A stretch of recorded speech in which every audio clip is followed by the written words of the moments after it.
A couple episodes ago for Halloween, I talked about the emergency alert system, how it started, how it worked, and I gave 3 examples of alerts: tornado, child abduction, and civil emergency.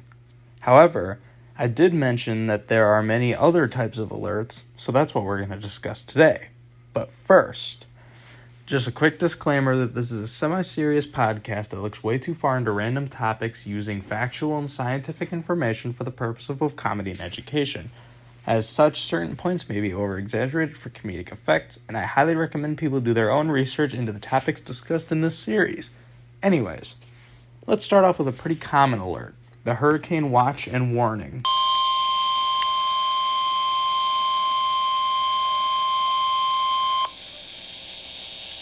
This is a statement from the National Weather Service. For the following county, Talbot County, Maryland, hurricane warning in effect.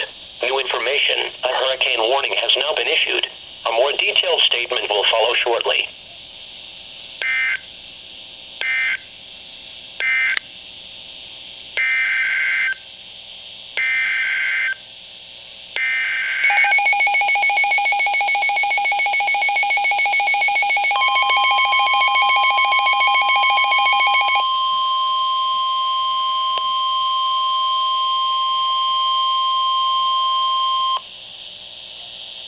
This is a statement from the National Weather Service. For the following county, Talbot County, Maryland, hurricane warning in effect. A hurricane warning has now been issued. A more detailed statement will follow shortly.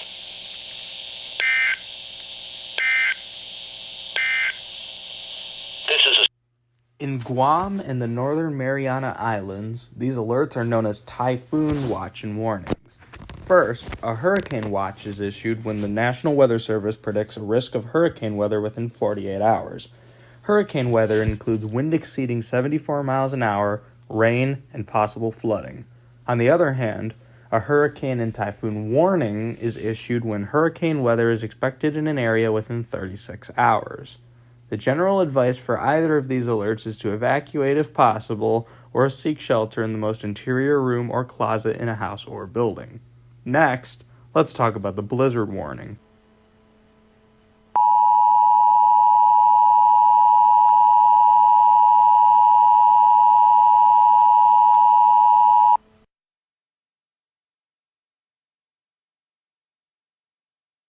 The National Weather Service in Duluth has issued a blizzard warning, which is in effect from 4 p.m. this afternoon to 12 p.m. Central Standard Time Monday. Snow is expected to increase across the head of the lakes region early tonight and continue overnight. Accumulations of 2 to 4 inches are expected by early Sunday. The brunt of the storm is expected Sunday and Sunday night. Snow, heavy at times, will combine with northeast winds of 25 to 30 miles per hour and local gusts near 45 miles per hour. This will create very dangerous to near impossible driving conditions on Sunday. Travel along Highway 61 from Duluth to 2 Harbors will be impacted significantly, as well as Highway 2 heading out of Duluth and Superior. Additional accumulations of 6 to 10 inches are possible tomorrow. Although temperatures will moderate Saturday and Saturday night as the storm approaches, be aware that much colder air will blast the region Sunday afternoon. The combination of wind and cold air will generate wind chills of 15 to 30 below zero by late Sunday and Sunday night.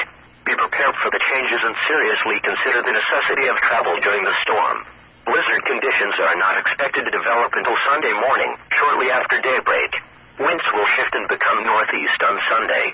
It is during Sunday morning, and especially Sunday afternoon, when heaviest snowfall and strongest winds are expected.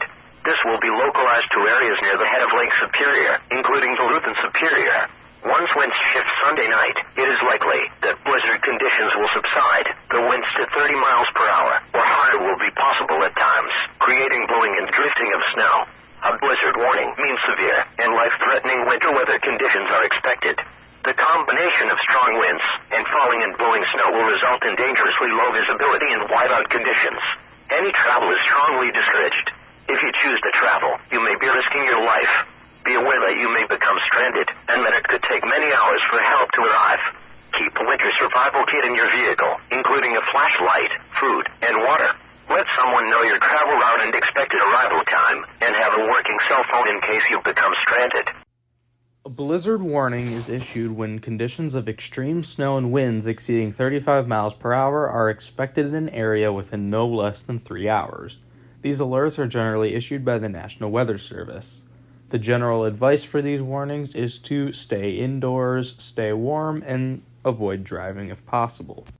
Okay, let's finish today's episode with an interesting alert, and this one isn't from the United States EAS system, but we will be looking at the Japan Early Earthquake Warning System.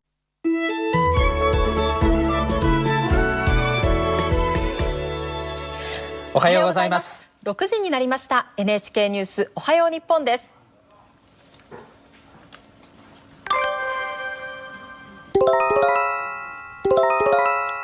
緊急地震速報です。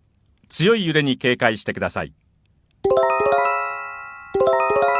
緊急地震速報です。強い揺れに警戒してください。緊急地震速報です。福島県、宮城県、山形県、茨城県、栃木県では強い揺れに警戒してください。テレビの画面は福島県いわき市の現在の様子です。カメラが左右に揺れています。NHK の各放送局からの情報によりますと、先ほど午前6時ごろ、東北地方で揺れを感じました。震源が海底ですと津波の恐れがあります。海岸や川の近くからは離れてください。緊急地震速報です。福島県、宮城県、山形県、茨城県、そして栃木県では強い揺れに警戒してください。NHK の各放送局からの情報によりますと、先ほど午前6時ごろ、東北地方で揺れを感じました。そしてテレビの画面は東京電力福島第一原子力発電所を捉えています。カメラが左右上下に揺れています。This alert is issued in Japan by the Japanese Meteorological Agency. The alert is issued when an upcoming earthquake exceeding a 3.5 on the Richter scale is predicted to affect an area. Variations of this alert could also be used to warn the public of deaths in the royal family or of a war involving Japan. Sometimes, the earthquake warning can be followed by a tsunami warning. Well, guys, I hope you enjoyed this episode. I need some time to cook on new topics for this series, but when I do, I'll see you guys on the next episode of LIAMS Random Introspectives.